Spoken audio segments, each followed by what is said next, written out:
Astaghfirullah. Nabi SAW apabila menyebut basmalah, maka Rasul akan mengucapkan Bismikallahumma. Itu ucapan yang pertama dibaca Nabi, Bismikallahumma.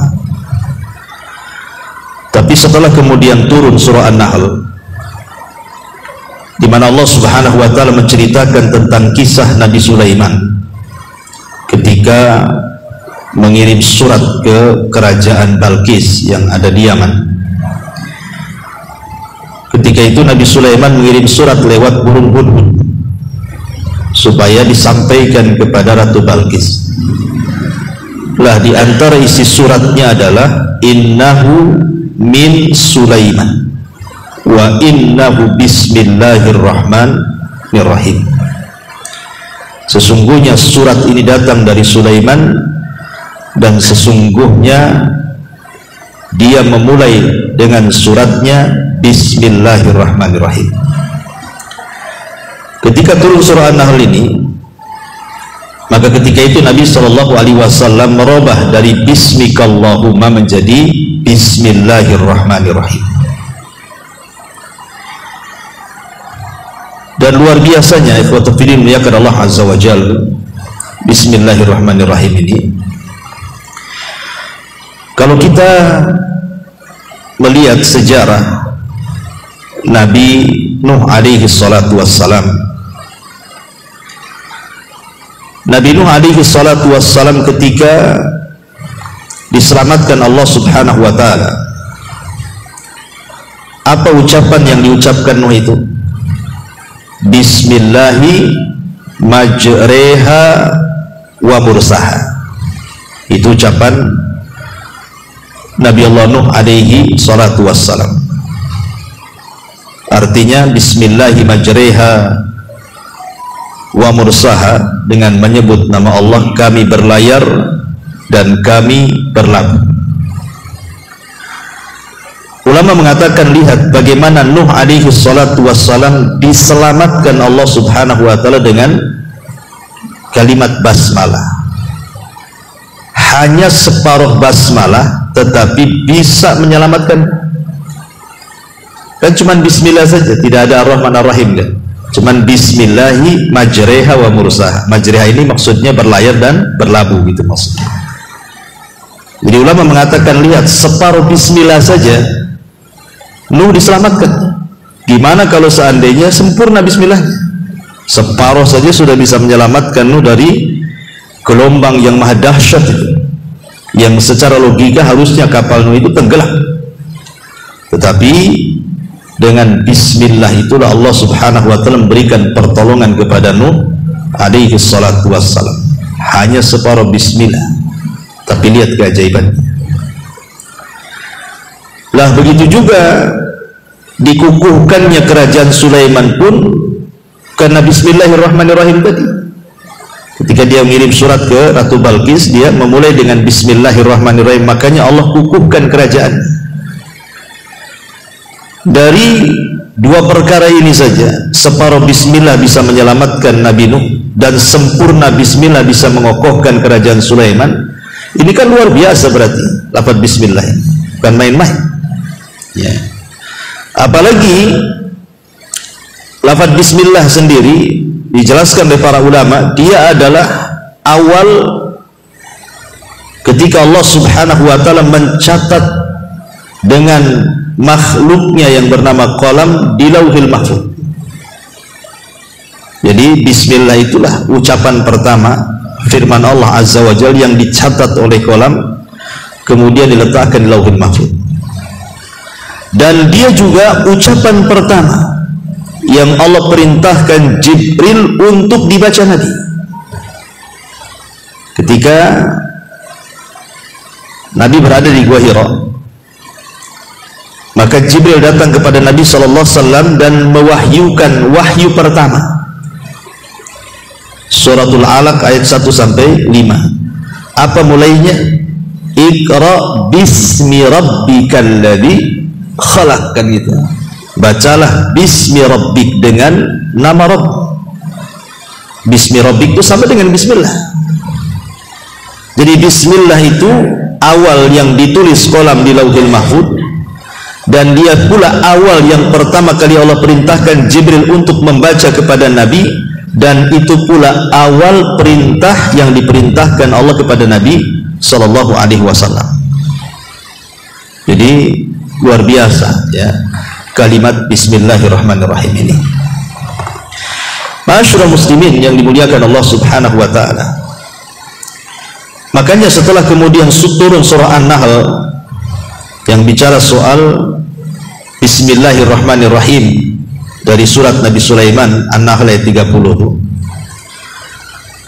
maka Nabi SAW apabila menulis surat untuk mengajak raja-raja masuk Islam, seperti menulis surat ke Raja Najasyi, Raja Herakli, Raja Kisra, dan begitu seterusnya, maka Nabi SAW akan memulai suratnya dengan bismillah, sebagaimana disebutkan dalam riwayat Abi Hurairah radhiyallahu anhu yang terdapat dalam Sahih Muslim.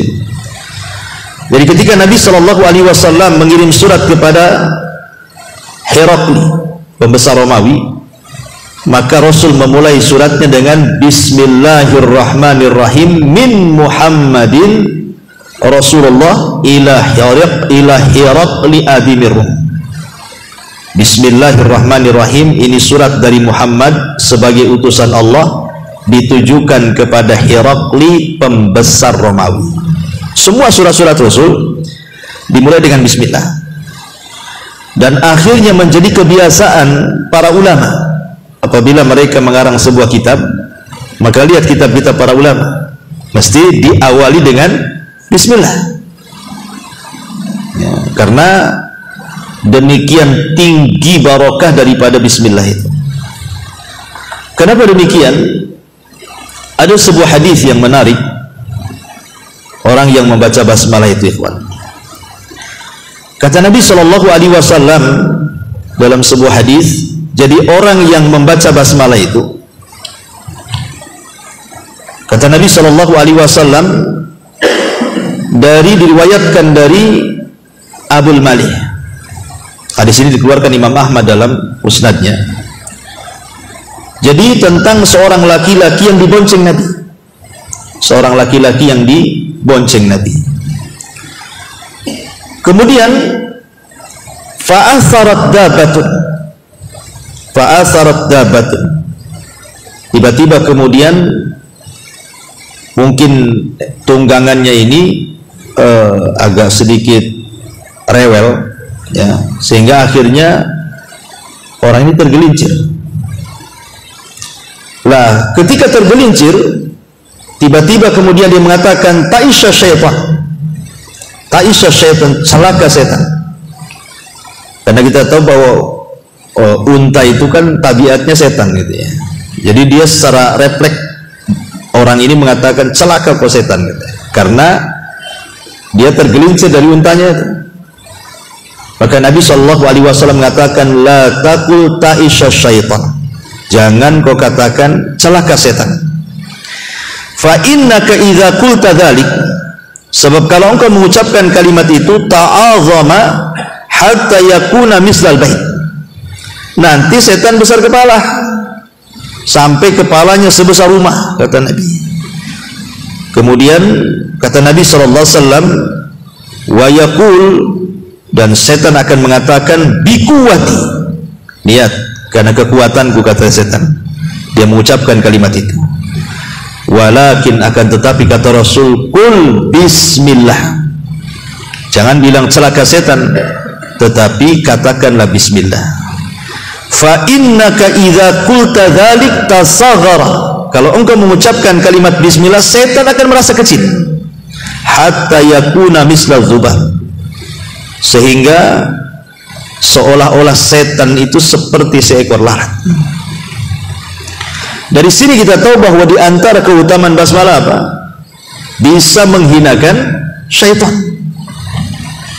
Makanya kalau antum pamannya kepleset, ya namanya orang jalan kepleset atau kesandung atau nabrak apa gitu ya, jangan kemudian kita mengutuk setan. atau mengutuk, mengumpat-ngumpat bahasa-bahasa lain gitu kan. Karena kalau kita mengumpat-ngumpat bahasa-bahasa buruk, itu setan makin senang tuh. Tetapi katakanlah bismillah. Jadi kalau antum kesandung bismillah, gitu maksudnya. Supaya setan itu merasa kecil, kata Nabi Shallallahu Alaihi Wasallam. Dan harusnya seorang muslim begitu, ikhwan. Harusnya dalam setiap aktivitas itu antum pakai sandal ya baca basmalah, antum pakai baju baca basmalah, antum melepas baju pakai basmalah, ya, antum masuk ke kamar mandi pakai basmalah, dan begitu seterusnya. Ketika makan pakai basmalah, sampai ketika berhubungan pun baca basmalah kan itu. Karena kita tidak tahu, ikhwan, kalau kita tidak baca basmalah, boleh jadi kemudian setan itu akan menyakiti kita. Makanya kenapa kemudian Nabi SAW sampai mengatakan sitru ma baina a'yunil jin wa awrati bani adam idza dakhala ahadukumul khala an yaqula bismillah. Kata Nabi SAW, penghalang kita dengan jin-jin jahat itu, dengan penghalang aurat kita supaya tidak kelihatan, tidak diperlihatkan, atau setan tidak melihat aurat kita. Kata Nabi SAW, kalau salah seorang di antara kalian masuk ke kamar mandi, maka sebelum masuk itu baca basmalah, supaya ketika kita telanjang, setan tak nampak aurat kita. Hadis ini bukan berlaku ketika masuk ke kamar mandi saja, tidak. Ketika antum melepas baju di kamar mau ganti, ya kan, telanjang juga kadang-kadang kan, atau karena mungkin tidak ada orang, antum melepas celana nampak auratnya. Tapi ketika antum melepas baju, melepas celana, baca basmalah, maka setan nggak akan melihat kita. Dikhawatirkan kalau seandainya kemudian kita tidak baca basmalah, itu setan akan mengganggu kita masalahnya. Ya. Apalagi ketika melakukan jima, hubungan suami istri. Karena Nabi SAW mengatakan apa? Barang siapa yang mengucapkan ketika hendak melakukan hubungan, bismillah, Allahumma jannibna syaitan wa jannibis syaitan ma razaqtana.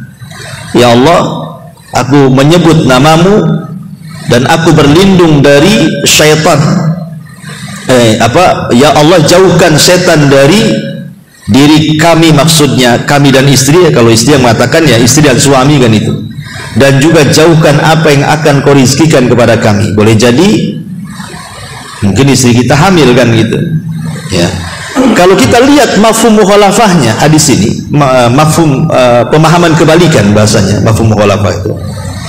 Berarti orang yang melakukan hubungan dan tidak baca basmalah, berarti setan akan ikut serta di situ dan akan mempengaruhi keturunannya. Makanya banyak anak-anak tuh kalau sudah besar, kadang-kadang orang tuanya ngutuk dasar setan. Mungkin ya, karena ketika dia berhubungan dia memang ada setannya di situ kan. Kan kita lihat dari mafhum hadisnya itu. Ya, boleh jadi mungkin di situ. Masyaallah muslimin yang dimuliakan Allah Subhanahu wa taala, makanya sampai sedetil itu gitu ya keutamaan basmalah itu. Makanya kenapa kemudian Nabi Shallallahu Alaihi Wasallam apabila memulai sesuatu, maka Nabi SAW mengajarkan kepada kita untuk senantiasa membaca basmalah. Dalam sebuah hadis Nabi SAW mengatakan, siapa yang memulai sesuatu tanpa menyebut basmalah, maka sesuatu itu terputus dari berkahnya. Ya, kalau bermajlis kita tidak memulai dengan Bismillahirrahmanirrahim gitu kan, maka seolah-olah nggak ada berkahnya majelis itu. Dan tidak harus di majelis ilmu saja. Ya, antum umpamanya hanya bertiga di warung kopi, ngobrol gitu ya, mau ketemu, mau bicarakan dunia atau bicarakan apa, kalau bisa mulakan dengan basmalah supaya majelis itu jadi berkah gitu ya. Karena kalau kita perhatikan secara kalimat bismillah itu, kalimat bismillah itu dimulai dari kalimat ba, bismillah. Di situ ada harfu jar, ya, huruf jar dalam bahasa Arab itu. Apa fungsinya ba dalam kalimat bismillah? Para ulama mengatakan bahwa lafaz ba itu sangat istimewa dalam kalimat bismillah itu. Karena ba itu menunjukkan al-isti'anah wa talabul barakati. Jadi al-isti'anatu wa talabul barakati. Dalam kalimat ba dalam bismillah itu terkandung dua makna. Pertama, isti'anah, dengan menyebut nama Allah itu kita meminta pertolongan kepada Allah Subhanahu wa taala. Kemudian dengan wasilah nama Allah yang sangat agung Allah itu kita mengharapkan turunnya berkah. Makanya sering saya kasih contoh, ikhwan. Kalau antum kerja, entah kerja bangunan, entah kerja ojek, entah kerja taksi, entah jadi nelayan atau apalah kan, yang namanya sebuah pekerjaan itu kan pasti ada risiko. Nah, mungkin nggak ada risiko. Nelayan bisa tenggelam kapalnya kan itu. Antum di jalan ojek bisa nabrak, di tempat bangunan bisa saja kemudian jatuh. Ya, macam-macam. Tidak ada satupun pekerjaan pasti ada risikonya di sini. Tetapi kalau kita sebelum melangkahkan kaki ke tempat pekerjaan dan kita kemudian menyebut bismillah, ya, tawakkaltu 'ala Allah, bismillah, berarti hakikatnya satu, kita meminta pertolongan kepada Allah agar dalam setiap pekerjaan itu dihindarkan dari bahaya. Satu. Yang kedua, diberkahi pekerjaannya sehingga hasil yang antum dapat dari pekerjaan itu menjadi berkah. Umpamanya antum ngojek, GoFood atau apa gitu kan, mungkin kadang-kadang kalau cuaca bagus, ya satu hari bisa dapat 200-300, ya. Sekali hujan ternyata cuma dapat 50. Secara logika nggak cukup. Tetapi kalau yang 50 itu menjadi berkah, tidak mungkin tidak cukup. Kalau sudah berkah itu pasti cukup. Makanya ada istilah, ya obrolan orang-orang awam lah, ya, sedikit tapi berkah masih baik dibandingkan banyak tak berkah, kan itu istilah orang awam. Memang benar, ya. Kalau diberkahi itu sedikit itu jadi melimpah jadinya. Tapi kalau harta banyak tidak berkah, kayaknya orang miskin aja dia itu. Lihat orang-orang kaya yang hartanya tidak berkah itu, dia lebih miskin dibandingkan orang miskin. Kenapa? Karena tersiksa dengan kekayaannya. Betapa banyak orang-orang kaya itu yang tidak punya waktu untuk istirahat. Betapa banyak orang-orang kaya itu yang otaknya mikir duit saja, padahal kalau seandainya tidak kerja itu sudah cukup makan tuh sampai dia mati. Kenapa sampai mati-matian mencari harta? Berarti kan disiksa dengan kekayaannya, seolah-olah dia miskin. Orang miskin aja nggak kayak dia, masih bisa tidur. Orang miskin aja masih bisa berpikir gitu ya, masih makan enak. Kadang orang kaya makan pun tak enak, karena semua bermasalah, makan ini kolesterol, makan itu darah tinggi, banyak penyakit malah kan itu. Baik, ini asar daripada berkah itu sendiri. Masyaallah muslimin yang dimuliakan Allah Azza wa Jalla, kita kupas secara sempurna kalimat Bismillahirrahmanirrahim. Ya. Kalimat Bismillahirrahmanirrahim ini saya katakan kalimat yang ajaib, Ikhwan. Karena Allah Subhanahu wa taala, kalau kita bicara soal tauhid asma dan sifatnya, kalau antum belajar tauhid asma dan sifat itu, nama Allah itu kan ada dua macam. Ada namanya Ismul Jalalah, ada namanya Ismul Jamalah. Apa artinya? Ismul Jalalah itu maksudnya menunjukkan keagungan Allah, kebesaran Allah, kemahakuasaan Allah. Pokoknya kalau dengar Jalalah itu kita takut jadinya. Allah itu agung, Allah itu besar, Allah itu segala sesuatu maha mampu, itu namanya Jalalah, ya. Tetapi ada yang kedua namanya Ismul Jamalah. Jamalah itu diambil dari kata Jamal, indah. Kalau kita dengarnya itu enak gitu ya. Kalau disebut Jalalah takut kita rasanya. Tapi kalau disebut Jamalah sedap kita rasanya. Lah dalam kalimat Bismillahirrahmanirrahim, di situ terdapat dua nama ini. Luar biasanya, Allah menyebut Ismul Jalalah satu, tetapi Allah menyebut Ismul Jamalah dua. Bismillahirrahmanirrahim. Di situ ada kalimat Allah. Allah masuk dalam kategori Ismu Jalalah. Ismu Jalalah itu apa tadi? Menunjukkan keagungan, kebesaran Allah, Karena Allah itu menunjukkan uluhiyah, bahwa kita tidak boleh menyembah kecuali kepada Allah. Karena arti Allah itu dari ma'luh, ma'bud, yang disembah. Berarti melahirkan rasa takut pada kita, bahwa kita harus menghambakan diri kepada Allah. Kemudian Ar-Rahman Ar-Rahim, dua di situ. Ar-Rahman Ar-Rahim, itulah namanya Ismul Jamalah, nama Allah yang menunjukkan kelembutan. Karena Rahman dan Rahim itu terkandung sifat rahmat, kasih sayang. Lembut kan kasih sayang itu. Apa faedahnya? Kenapa Allah Subhanahu wa ta'ala dalam kalimat Bismillahirrahmanirrahim menyebut Ismul Jalalah satu, tapi menyebut Ismul Jamalah dua? Dari sini ada hadis Nabi Shallallahu Alaihi Wasallam, dari hadis Abi Hurairah radhiyallahu an. Apa kata Nabi SAW? Inna rahmati sabaqat ghadabi. Sesungguhnya rahmatku mendahului kemurkaanku. Itu faedahnya di sini. Ya. Jadi dalam kalimat Bismillahirrahmanirrahim itu, ketika kemudian Allah menyebut kalimat Ismul Jalalah satu Allah, dan ketika kemudian Allah menyebut Ismul Jamalah dua Ar-Rahman Ar-Rahim, menunjukkan apa? Kelembutan Allah itu lebih dibandingkan murkanya.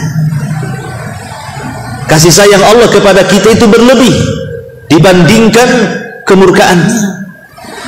Makanya kita lihat ketika kita membahas pintu-pintu sorga dan pintu-pintu neraka, kenapa pintu sorga dilebihkan satu? Pintu neraka 7, pintu sorga 8 kan? Kenapa pintu sorga dilebihkan satu? Supaya menunjukkan bahwa kasih sayang Allah itu lebih luas dibandingkan murkanya. Sama dengan Bismillahirrahmanirrahim juga.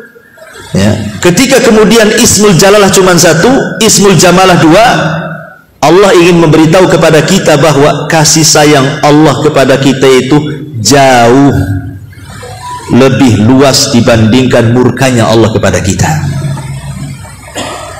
Begini ikhwan,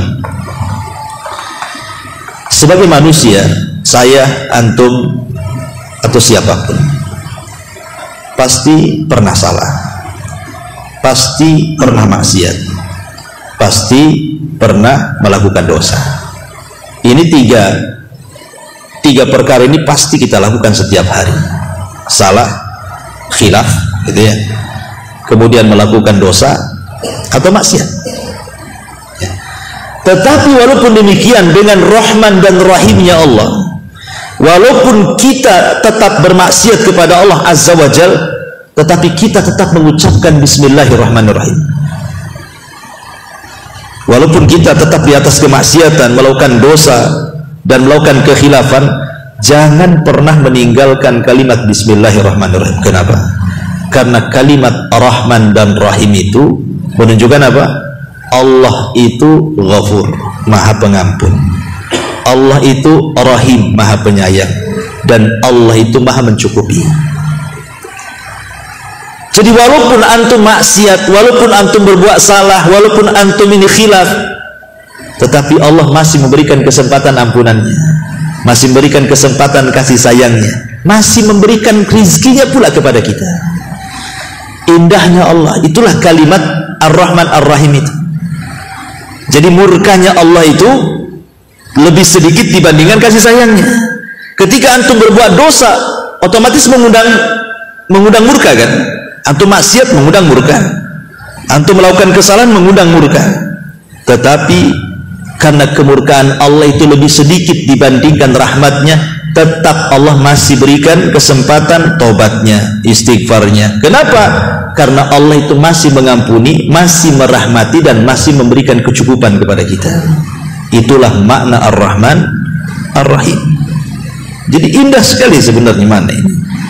Ya, jadi kita ada kesempatan untuk bertobat kepada Allah Subhanahu wa ta'ala walaupun kita melakukan dosa, karena kasih sayang Allah itu melebihi kasih sayang siapapun dari orang yang sayang dengan kita. Makanya Hasan Al-Basri kalau tidak salah, dia pernah mengatakan, kalau nanti di akhirat aku suruh memilih apakah yang mengadiliku itu ibuku ataukah yang mengadiliku Allah, maka aku lebih memilih Allah yang mengadiliku. Padahal sudah jelas kalau seandainya orang tua yang mengadili kita, pasti dia akan condong untuk menyelamatkan kita kan. Nah mungkin orang tua kita memasukkan kita ke neraka. Pasti orang tua kita kalau bisa masuk surga lah, karena sayangnya orang tua kepada kita. Tapi kata Hasan Al-Basri, aku lebih suka yang mengadiliku Allah dibandingkan ibuku. Kenapa? Karena kasih sayang Allah jauh lebih banyak dibandingkan kasih sayang ibuku kepadaku. Bayangkan saja, Allah itu memiliki 70 rahmat. Yang diturunkan ke bumi itu cuma satu. Itu saja kita lihat bagaimana sayangnya orang tua dengan anak, sayangnya anak kepada orang tua, padahal cuma satu. Gimana kalau yang 70-nya diturunkan? Nah ini menunjukkan kenapa para ulama mengatakan lebih baik aku diadili Allah pada hari kiamat dibandingkan aku diadili oleh orang tuaku, karena aku tahu bahwa kasih sayang Allah jauh lebih hebat dibandingkan kasih sayang orang tuaku. Itulah makna dibalik Ar-Rahman Ar-Rahim. Ma'asyiral muslimin yang dimuliakan Allah Subhanahu wa taala. Kemudian juga faedahnya kalimat Ar-Rahman Ar-Rahim itu, kata para ulama, di sini ada al-i'tirafu bi nikmatillahi azza wa jal wa fadlihi wa ihsani. Ada pengakuan nikmat Allah, ada pengakuan bahwa Allah itu baik dengan kita, sayang dengan kita. Kenapa? Karena nikmat yang Allah turunkan kepada kita ataupun kebaikan Allah yang Allah berikan kepada kita itu pengaruh daripada rahman Allah dan pengaruh daripada rahim Allah. Karena Allah itu maha pengasih, Allah itu maha penyayang, makanya kalau Allah sayang pasti Allah tidak mungkin membiarkan hambanya, pasti akan tetap diberikan nikmat walaupun dia kufur. Makanya kalau disebut Rahman itu umum, mencakup mukmin dan kafir, tapi kalau disebut Rahim khusus, hanya untuk orang-orang yang beriman saja. Ya. Kenapa orang kafir itu mereka bermaksiat tapi masih tetap aja dikasih kesehatan, dikasih makan, dikasih rizki, dikasih pekerjaan, bahkan lebih kaya dibandingkan orang Islam? Karena mereka dinaungi Rahman Ar-Rahman.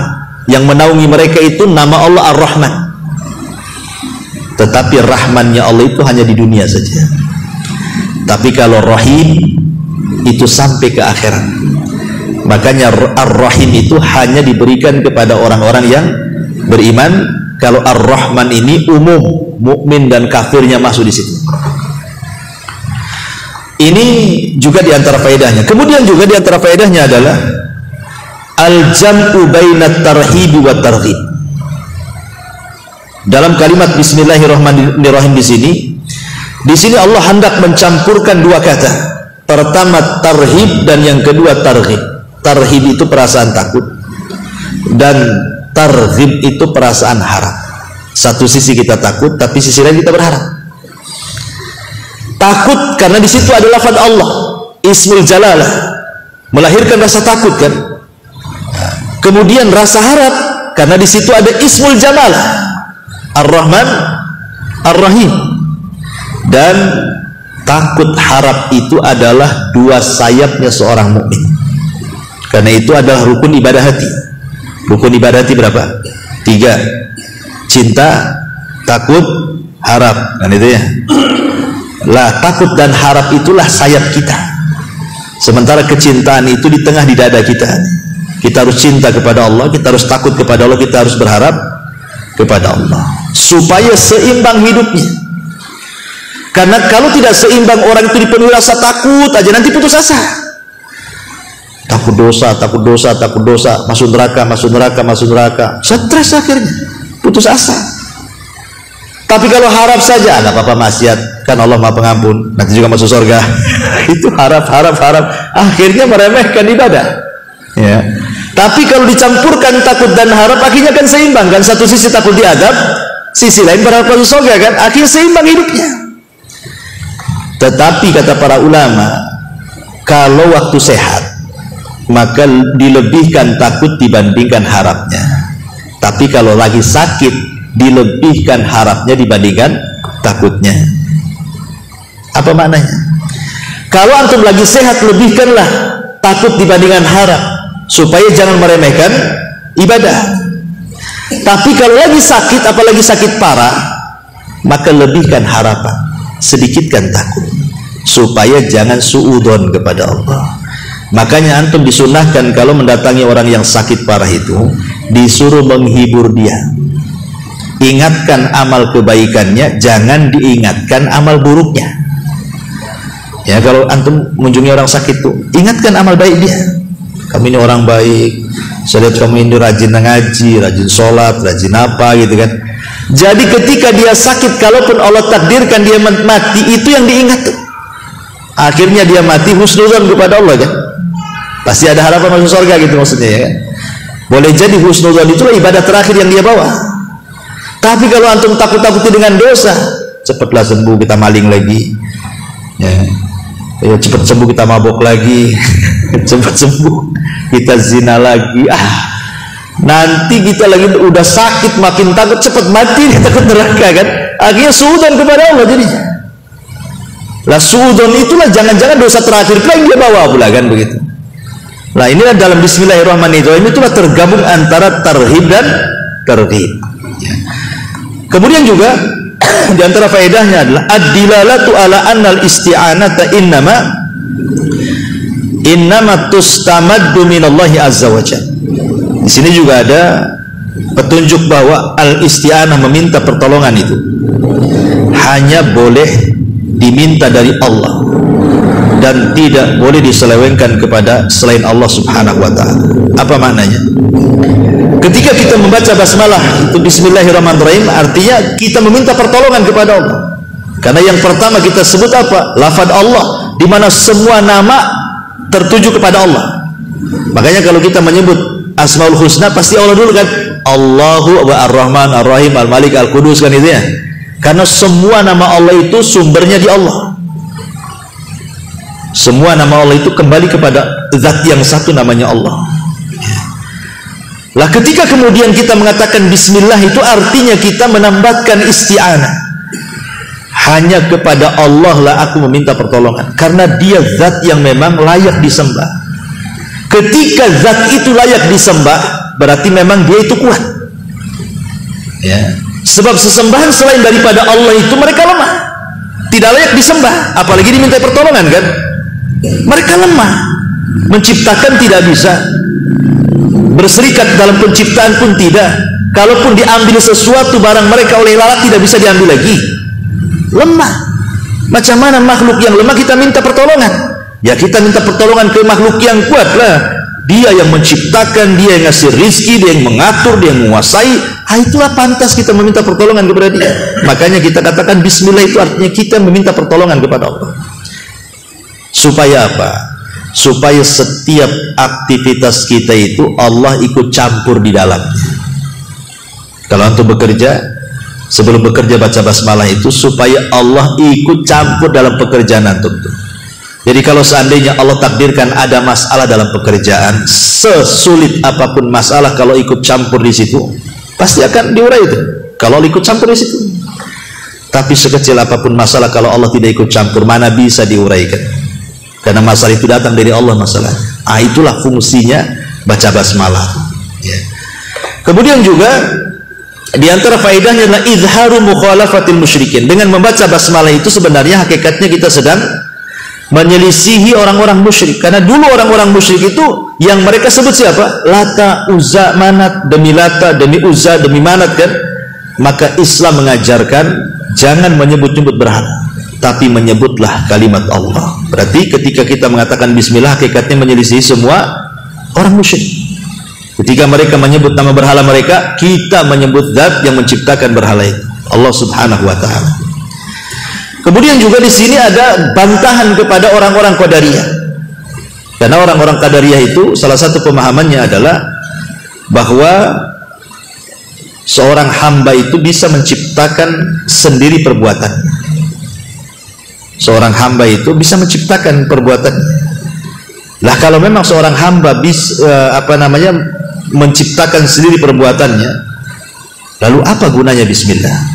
Justru bismillah itu kita meminta pertolongan kepada Allah, karena tidak ada yang menciptakan perbuatan kecuali Allah. Karena orang-orang Qadari itu kan menganggap kalau yang baik datang dari Allah, kalau yang buruk itu ciptaan dia sendiri, Allah tidak tahu. Ya, karena tidak mungkin keburukan dinasabkan kepada Allah. Kalimat ini sebenarnya kalau kita sering saya katakan yang baik datang dari Allah, yang buruk datang dari kita. Maksudnya kalau itu pilihan kita, bukan kita yang menciptakan, ya benar saja. Tapi kalau keburukan kita yang menciptakan, Allah tidak tahu, itu Qadariyah namanya. Itu seperti orang Majusi yang mengatakan ada Tuhan gelap, ada Tuhan cahaya namanya. Tuhan gelap jahat, Tuhan terang baik. Nanti pembagian Tuhan seperti itu. Makanya kenapa Rasul mengatakan Al-Qadariyatu majusi hadil ummah. Qadariyah itu majusinya umat ini. Karena mereka meyakini bahwa perbuatan buruk itu dia yang menciptakan, Allah tidak ikut serta di situ. Nah, ini kan tidak. Semua baik dan buruk itu datang dari Allah. Allah yang menciptakannya. Cuman Allah hanya perintahkan yang baik dan Allah tidak perintahkan yang buruk. Tapi dua-duanya Allah yang ciptakan. Bukan kita yang menciptakan. Ya, ini juga diantara faedahnya. Termasuk juga kata para ulama bahwa menyebut basmalah ini adalah sababun li husulil khairi wal barakah. Sebab terbesar mendapatkan kebaikan dan juga keberkahan. Termasuk juga sebab bisa menyelamatkan dari hal-hal yang ditakutkan seperti syaitan dan yang semacamnya. Ini diantara faedah secara umum lafaz basmalah. Baik, kita masuk kapan kita ucapkan basmalah ini? Di tempat apa saja kita mengucapkan basmalah ini? Pertama, kita mengucapkan basmalah itu ketika kita naik kendaraan. Antum dari rumah ke sini kan naik motor, ya, atau yang naik mobil atau naik gojek, ya. Maka ketika antum naik kendaraan itulah baca basmalah. Karena Allah mengatakan dalam surah Hud ayat 41, wa qala rkabu fiha bismillahi majreha wa mursaha inna rabbi laghafurur rahim. Dan Nuh berkata, naiklah kamu sekalian ke dalamnya dengan menyebut nama Allah. Ketika kita naik di kendaraan, maka kita baca bismillah atau bismillahirrahmanirrahim. Insyaallah antum akan selamat sampai di sini. Sebagaimana Nuh diselamatkan dengan gelombang, maka Allah akan menyelamatkan antum sampai di sini. Gak akan celaka, gak akan jatuh, gak akan apa. Yakin, Nuh saja separuh bismillah bisa menyelamatkan perahu dari ombak, kan itu separuh tuh. Kalau antum baca bismillahirrahmanirrahim, antum naik, berarti sempurna tuh. Ya, antum harus yakin antum selamat sampai di sini. Nuh saja diselamatkan dengan gelombang yang besar, antum udah pakai gelombang. Ya, yang ada gelombang pesawat telepon. Itu enggak masalah kalau gitu. Intinya bahwa ini yang pertama, saat naik kendaraan. Yang kedua, ya tadi saat menulis surat. Kan sekarang nggak zaman disuratkan. Nah, sekarang udah pakai WA. Ya, ketika antum nulis WA lah. Karena kalau dulu kan pakai surat kantor pos ya. Nah, sekarang nggak perlu lah. Berarti suratnya sudah masuk di handphone antum. Kalau antum mau ngirim risalah ke teman antum, maka sebisa mungkin sebelum hajat antum disampaikan kepada orang itu, mulailah dengan bismillah, baru antum ngomong apa di situ. Ya, karena itu kebiasaan Rasul. Apabila mengirim-ngirim surat ke raja-raja itu, maka Nabi SAW membaca basmalah dengan harapan apa? Dengan harapan surat itu menjadi berkah bagi mereka. Karena buktinya banyak yang tertarik masuk Islam kan. Sekelas Herakli saja, kalau bukan karena takut jabatannya hilang, dia sudah berjanji, kalau Muhammad ada di depanku, ku cium untuk kakinya. Dia yakin. Tapi ketika nengok menteri-menterinya ngamuk-ngamuk kan itu ya, gak jadi masuk Islam. Herakli itu. Nah, tapi lihat Najasyi masuk Islam. Ya, Najasyi masuk Islam. Padahal masyarakatnya tidak ada yang masuk Islam, rajanya pula dia masuk Islam. Makanya ketika mati Rasul mensalat gaib kan, dan itu salat gaib pertama dalam Islam. Ketika Najasyi meninggal kan nggak ada orang nyalati di Ethiopia, ya terpaksa Rasul menyalat gaibkan di Madinah. Masuk Islam tuh, gara-gara sepucuk surat tuh. Ya, kemudian Raja Muqawqis Mesir, memang dia tidak masuk Islam, tapi dia menghargai surat itu sehingga memberikan hadiah dua wanita. Pertama Sirin, yang kedua Maria Qibtiyah kan itu ya. Sirin diberikan kepada juru bicaranya Rasul Hasan bin Thabit, dan Maria digauli Nabi dan punya anak Ibrahim. Jadi sesuatu yang dimulai dengan bismillah itu akan bawa kebaikan. Jadi kalau antum ngirim surat lewat WA, SMS, ya, kemudian antum yakin ketika antum harus yakin. Jadi basmalah bukan hanya sekedar tulisan, tidak. Jadi ketika antum ngetik bismillah itu antum yakin bahwa mudah-mudahan dengan menyebut nama Allah ketika saya ngomong di SMS ke dia itu, saya bertawasul dengan nama Allah itu, mudah-mudahan SMS-nya sampai dan membawa kebaikan. Pokoknya itu mau nasihati orang, ya, antum yakin baca basmalah itu bukan hanya ditulis saja, harus ada niat juga ketika membaca, karena kita sedang bertawasul dengan nama Allah di situ supaya SMS-nya ada kebaikan. Kemudian juga yang ketiga, saat melepas buruan, ya, bagi yang berburu, karena sebenarnya memelihara anjing itu bahaya. Nabi SAW mengatakan siapa yang memelihara anjing maka setiap satu hari pahalanya 1 qirot dikurangi. Kata Nabi, siapa yang memelihara anjing setiap hari pahala antum 1 gunung Uhud hilang. Kecuali kata Rasul, anjing untuk berburu, anjing untuk menjaga kebun, dan anjing untuk menjaga ternak. Nah, ini 3 anjing ini boleh, tidak akan mengurangi pahala. Ya, tapi kalau yang dimaksud anjing-anjing kayak antum melihara kucing senang-senang aja, karena ada anjing itu yang lucu-lucu tuh, lebih lucu pula dari kucing kadang-kadang, ya, maka jangan, karena itu akan mengurangi pahala kita setiap 1 hari itu 1 qirot, bahaya, ya. Nah, tetapi untuk anjing berburu boleh, dan ketika kita melepaskan anjing itu berburu, baca basmalah supaya apa? Supaya ketika dia menggigit buruannya, Allah takdirkan mati pula, maka sudah halal bangkainya. Ya, karena kita melepaskannya baca basmalah, dengan catatan tidak ada anjing lain yang menyerang. Ya, kalau kita kirim anjing kita, ada pula anjing liar ikut, ya itu namanya syubhat, tidak boleh dimakan. Karena yang dikhawatirkan yang membunuh bukan anjing kita, anjing liar pula kan. Nah, itu namanya suka syubhat tuh. Atau ketika diburu sama anjing kita, nyemplung pula lah buruannya ke sungai. Itu tidak tahu yang membunuh itu kurang oksigen di sungai atau anjing kita. Nah, itu nanti masuk ke syubhat, itu ada babnya lagi kan. Maksudnya yang normal-normal aja lah, umpamanya pas diterkam mati, halal. Karena ketika melepas baca basmalah, ya. Tetapi dengan syarat anjing terlatih. Kalau nggak terlatih tidak boleh. Apa maksud terlatih? Berdiri, berdiri, duduk, duduk, lari, lari, terkam, terkam. Ini duduk, berdiri, berdiri, duduk, diam, lari. Apa ini anjing bego? Anjing ini nggak halal buruannya. Itu nggak terlatih, anjing bego nggak boleh. Ya, memang syaratnya harus terlatih. Ya. Karena kalau terlatih itu dia tidak akan makan buruannya. Dia hanya untuk tahu ini untuk majikannya. Tapi kalau kemudian diburu dimakan pula sama dia, berarti bego anjing ini, nggak paham itu penyatuannya, itu haram, nggak boleh, belum terlatih. Ya. Ini juga yang keempat. Kemudian yang kelima, saat melepas tombak, melepas panah, ketika berburu lah, mungkin antum tidak pakai anjing. Ya, yang jelas kalau bisa jangan pakai ketepel, karena ada larangan kan. Ya, kalau berburu tuh ya pakai panah, gitu ya. Pakai tombak dilempar, nah itu boleh. Nah, saat melepas tombak atau panah itu baca basmalah supaya kalau burungnya kena mati halal. Tapi kalau masih hidup maka harus disembelih lagi. Ya. Kemudian yang ke-6, saat makan. Saat makan, Nabi SAW mengatakan, "Idza akala ahadukum ta'aman falyakul bismillah, fa in nasya fi awwalihi falyakul bismillah fi awwalihi wa akhirih." Apabila salah seorang di antara kalian makan, hendaklah mengucap basmalah. Bila dia lupa mengucapkan di awal, hendaklah dia ucapkan bismillah fi awwalihi wa akhirih. Nah, jadi kalau antum lupa tadi udah habis makanannya baru ingat. Udah habis 3 piring baru ingat antum tadi awal tak baca basmalah.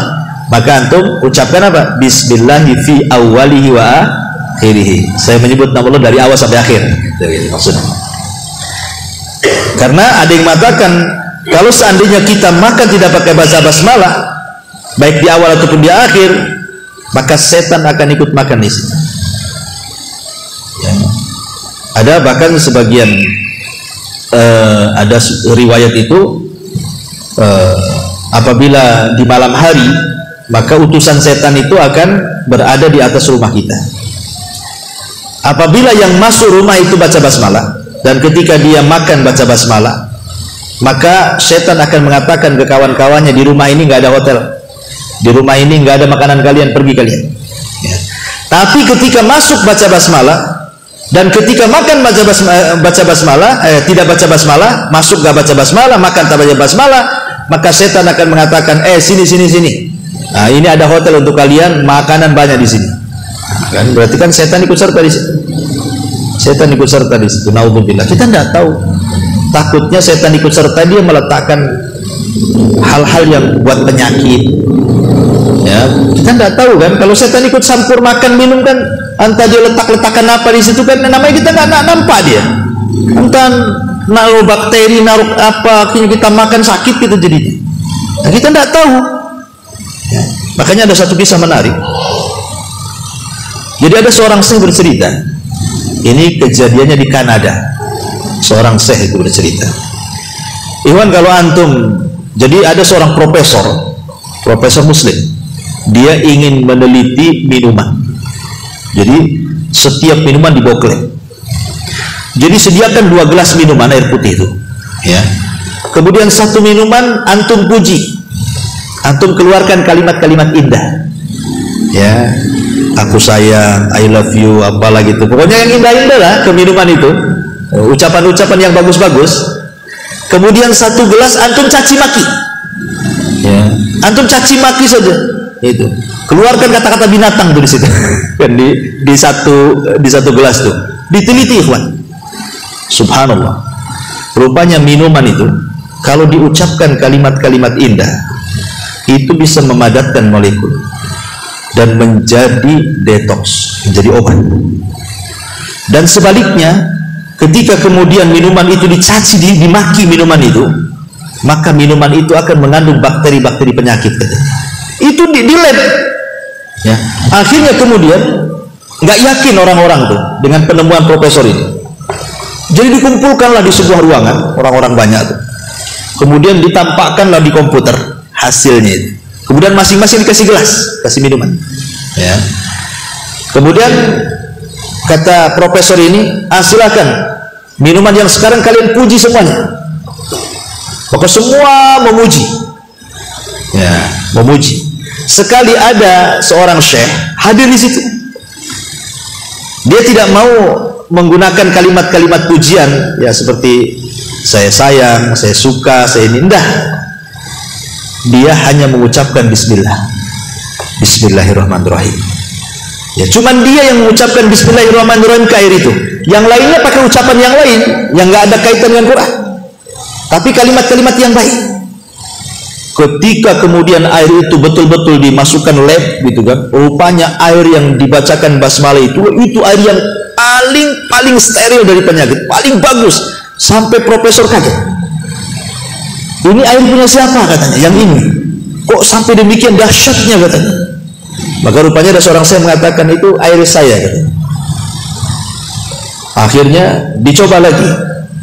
Dengan cara apa? Kata profesor ini. Coba kau wudu. Kemudian wudu dia. Habis wudu baca basmalah lagi di air itu.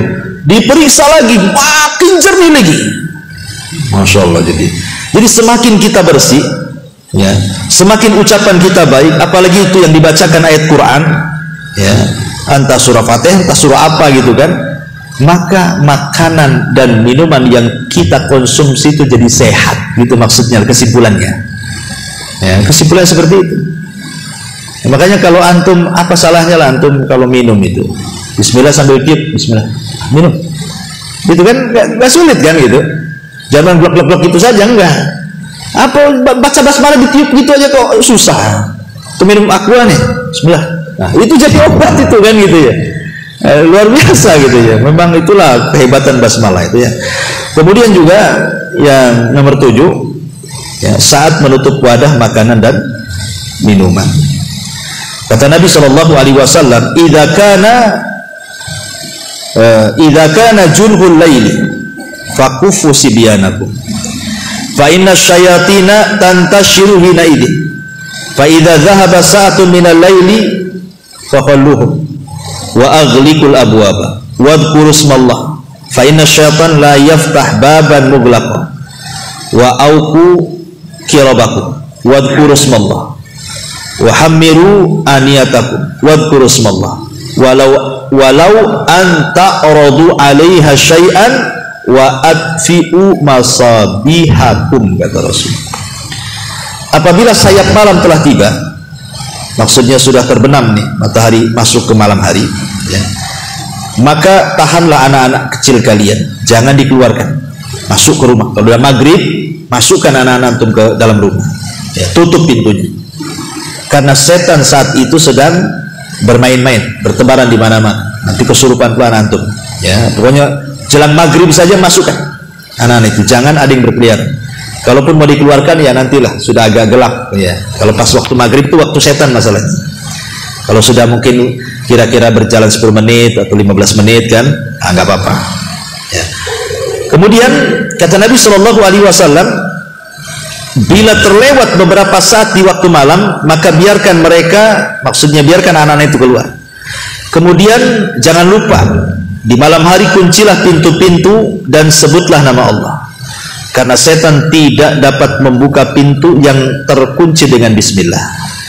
Kemudian ikatlah tempat-tempat minum kalian, maksudnya tutup tempat. Kalau kita mau tidur, istri antum tuh suruh nengok ke dapur, ada enggak makanan, minuman, atau yang mungkin lauk yang tersisa di kuali gitu ya. Karena dikhawatirkan tadi, Puan, malam hari ini setan datang, dia akan memasukkan sesuatu masalahnya ke makanan minuman itu yang kita tidak tahu, yang dimasukkan itu apa kita tidak tahu, bakteri-bakteri kita tidak tahu kan, begitu. Makanya kata Nabi, tutup. Ketika nutup itu baca basmalah, karena dia tidak akan mampu buka. Setan itu tidak akan mampu membuka tutup makanan minuman yang kita bacakan basmalah. Kemudian kata Nabi SAW, tutuplah tempat-tempat makanan kalian dan sebutlah nama Allah, walaupun hanya sekedar melintangkan sesuatu di atasnya. Kalau memang tidak ada tutup, umpamanya, ya, mungkin tutupnya nggak ada, ya, pokoknya bisa diletakkan di atas itulah, terserah apa gitu ya. Entah umpamanya kodeknya kan itu ya. Nah, umpamanya kan tutupnya nggak ada, bingung, ambillah kodekannya itu, taruh di atasnya gitu saja, baca basmalah. Nah, maka amanlah tuh makanan tuh. Cuman kan sederhana sebenarnya, tapi lihat ke asrornya, faedah tersembunyi dari kalimat bismillah itu luar biasa. Setan tidak bisa dekat-dekat sama makanan itu. Nah, inilah makanya kemudian saat menutup wadah makanan minuman baca basmalah. Kemudian yang nomor 8, saat masuk rumah, tadi saya sudah, setan tidak nginep di rumah kita. Ya, kalau sudah nginep di rumah kita bahaya, pasti banyak kemungkaran nanti dalam.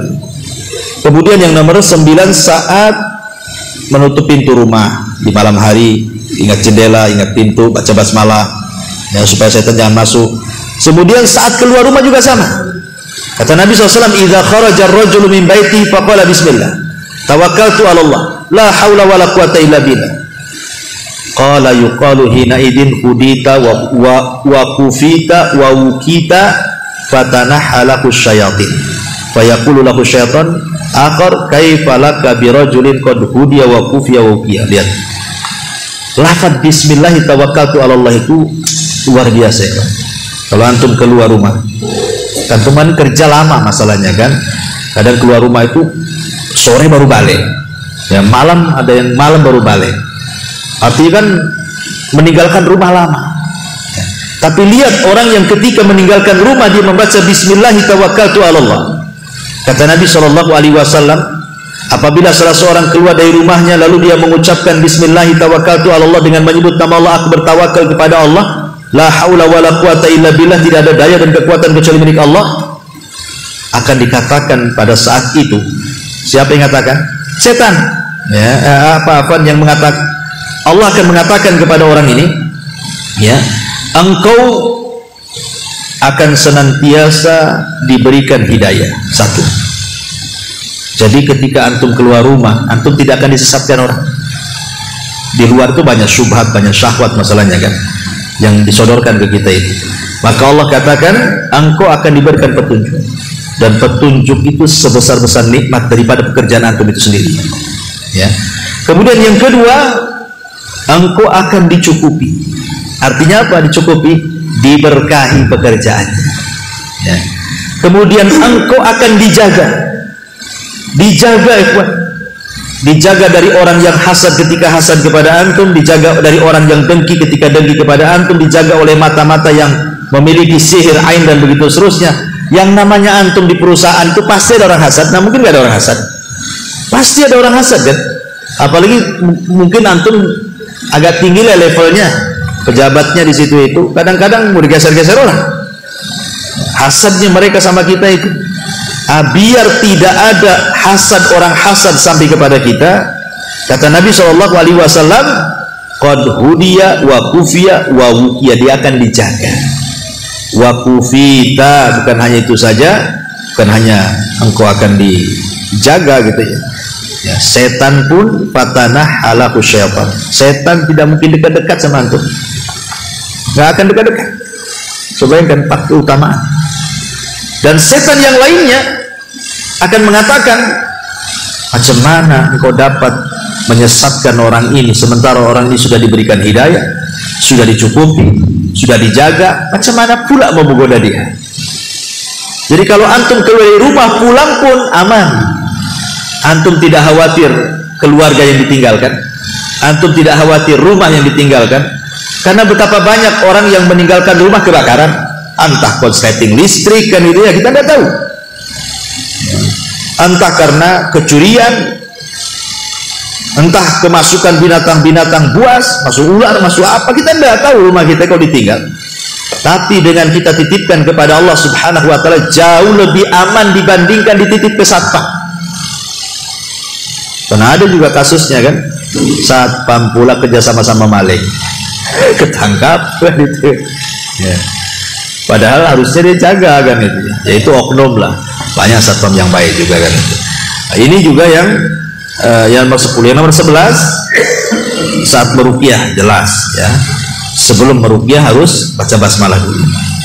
Kemudian yang nomor 12, saat membaca surah Al-Fatihah dalam sholat ya. Kemudian yang nomor 14, saat melepas pakaian supaya aurat kita tidak dilihat oleh setan. Karena bahayanya begini, disebutkan oleh Syekh Abdullah Imam dalam kitabnya Alamul Jin. Dia bercerita tentang alam jin ya.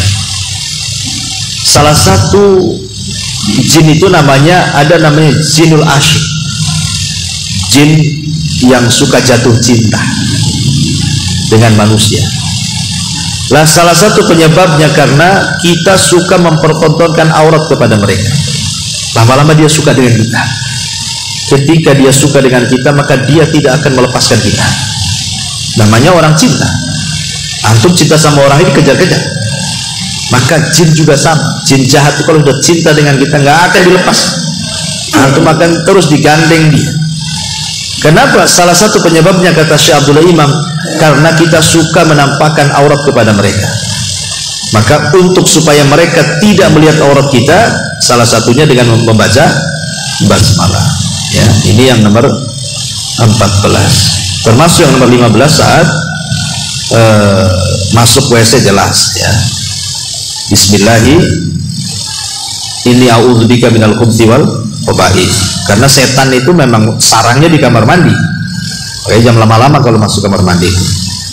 Kemudian juga saat hendak tidur, ini penting. Karena Nabi SAW mengatakan, apabila salah seorang di antara kalian kemudian menuju pembaringannya, kata Rasul, bacalah bismillahi wa dha'tu jambi Allahumma gfirli dzambi wa ahsi syaitani wa fukka rihani waj'alni fin nadil a'la. Ya Allah, aku rebahkan punggungku. Ya Allah, ampunilah dosa-dosaku. Ya Allah, hinakanlah setan untukku.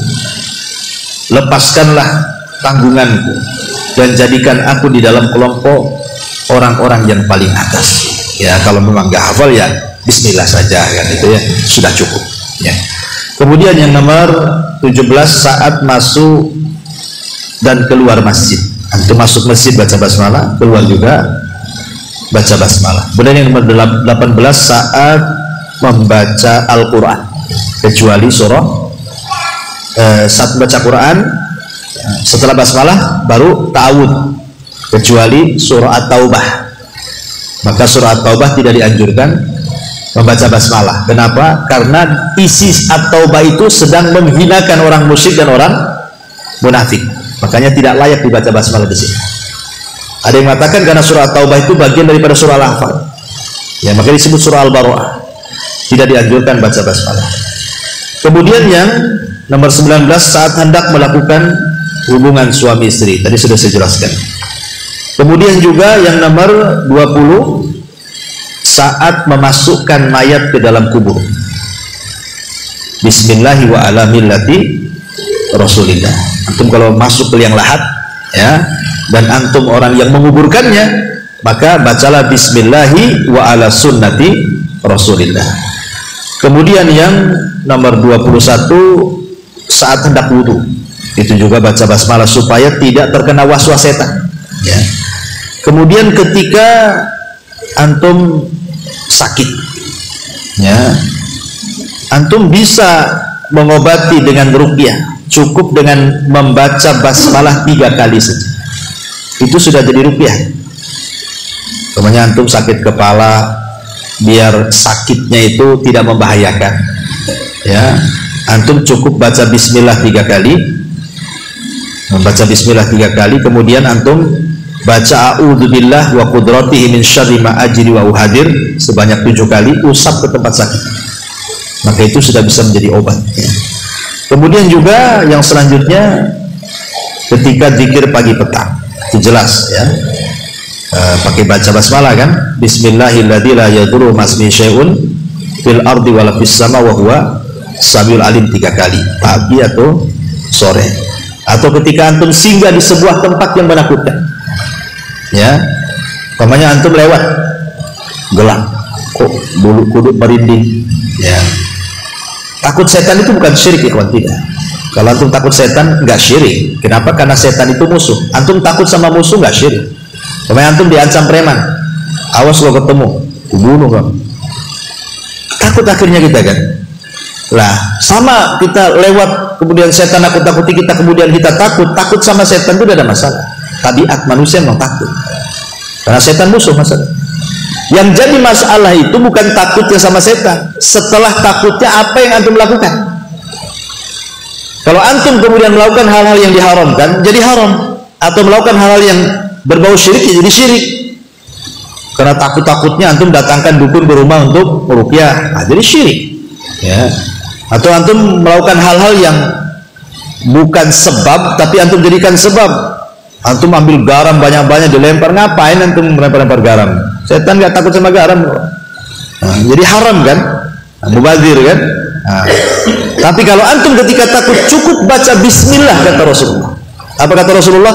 Ucapkan bismillah, kemudian wala tubali, jangan dipedulikan kata Rasulullah. Jadi kalau antum takut jangan peduli, bismillah, bismillah, bismillah, gitu aja gitu. Nanti setannya akan kecil deh, lama-lama setannya akan kabur ya, dan antum harus yakin bismillah itu bisa mengecilkan setan seperti lalat. Tapi kalau antum nggak yakin ya, karena sesuatu harus dilakukan dengan yakin, harus dilakukan dengan yakin. Jadi ada amalan namanya amalan lisan, baca bismillah, ada namanya amalan al-jinan, artinya amalan hati. Hati kita yakin bahwa lafaz itu bisa mengalahkan mereka, karena yang kita sebut itu nama Allah, Ismul Jalalah ya, nama yang agung yang semua tunduk di bawahnya.